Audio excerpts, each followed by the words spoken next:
दोस्तों, आप सभी का स्वागत है फिर से हमारे YouTube चैनल ज्ञान सागर पर। गौतम बुद्ध की श्रृंखला को आगे बढ़ाते हुए आज आपको सुनाते हैं एक और नई कहानी जिसका नाम है दैत्य का संदूक। तो आइए अब बिना देर किए सुनते हैं आज की कहानी। हिमालय की तराई में कभी एक बौद्ध साधु रहता था जिसके उपदेश सुनने एक दबंग दुष्ट दैत्य भी आता था। किंतु दबंग दुष्ट अपनी दानवी दमन करने की प्रवृत्ति के कारण राहगीरों को लूटता था और उन्हें मारता था। एक बार उसने काशी के एक धनी सेठ की पुत्री और उसके अनुचरों की सवारी पर आक्रमण किया। दैत्य को देखते ही उस कन्या के सारे अनुचर अपने अस्त्र शस्त्र छोड़ भाग खड़े हुए। सेठ की कन्या को देखकर दैत्य उस पर मुग्ध हो गया। उसने उसकी हत्या न कर उसके साथ ब्याह रचाया।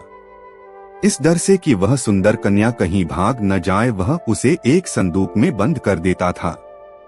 एक दिन वह दैत्य साधु से मिलने जा रहा था, तभी उसकी नजर एक सुंदर झील पर पड़ी। गर्मी बहुत थी, इसलिए वह झील के पास आया।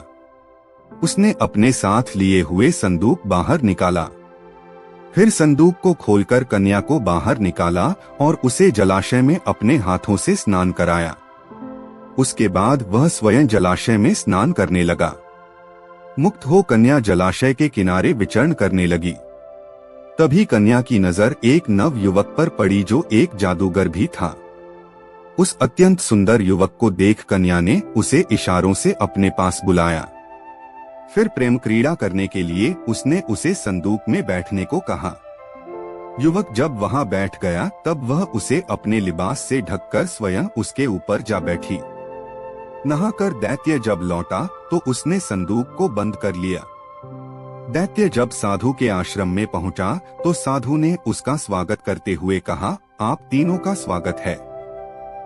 साधु की बात सुन दैत्य चौंक गया, क्योंकि वह नहीं जानता था कि कन्या और उसके अतिरिक्त भी कोई तीसरा उनके साथ था। साधु की बात सुनते ही उसने संदूक को बाहर निकाला। ठीक उसी समय युवक संदूक से बाहर निकल रहा था। उस समय तक वह अपनी तलवार ध्यान से पूरी तरह खींच भी नहीं पाया था। अगर और कुछ क्षणों का विलंब होता तो वह निश्चित रूप से दैत्य का पेट फाड़ देता। दैत्य को देख युवक भाग खड़ा हुआ। साधु के वचन एवं ज्ञान को सुनने के कारण चूंकि दैत्य की जान बच गई थी, इसलिए उसने साधु का धन्यवाद ज्ञापन किया। साधु ने तब उसे शीलवान बनने की शिक्षा दी और उस कन्या को भी मुक्त करने का परामर्श दिया। उस दिन के बाद से दैत्य शीलव्रती बन गया। तो दोस्तों, उम्मीद है आपको ये हमारी कहानी पसंद आई होगी। ऐसी ही और कहानियां सुनने के लिए हमारे चैनल को सब्सक्राइब जरूर कर लेवे। वापस मिलते हैं ऐसी ही एक और कहानी के साथ, तब तक के लिए धन्यवाद।